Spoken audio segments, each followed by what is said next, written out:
প্রক্রিয়া শুরু হয় নাই, এখন পর্যন্ত তদন্ত প্রক্রিয়া শেষ হয় নাই। একদিকে বিচার প্রক্রিয়া বিঘ্নিত হচ্ছে, অন্যদিকে আরেকটা মহল অযথা মানুষকে হয়রানি করার জন্য মিথ্যা মামলা মোকদ্দমায় জড়িত করার চেষ্টা করছে।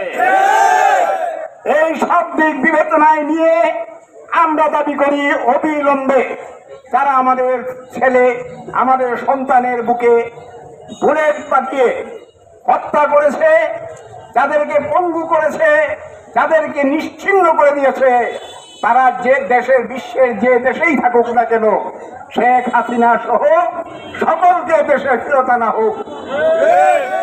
তাদেরকে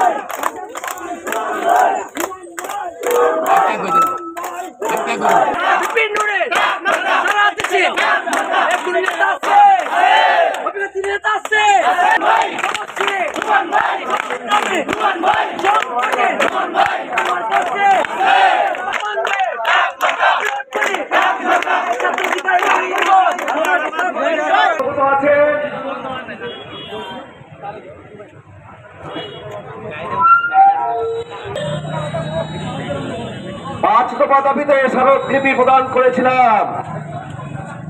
সেই 30 ফেব্রুয়ারি সারা জেলায়, সারা দেশে গণমিছিল এবং বিক্ষোভ সমাবেশ অনুষ্ঠিত হতে যাচ্ছে।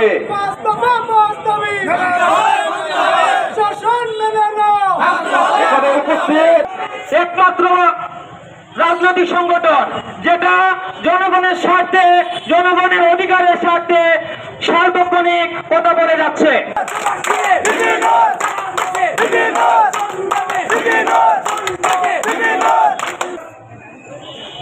যখন অন্তর্বর্তীকালীন সরকার প্রতিষ্ঠা করা হয়, আমরা আশা করেছিলাম যারা আমাদের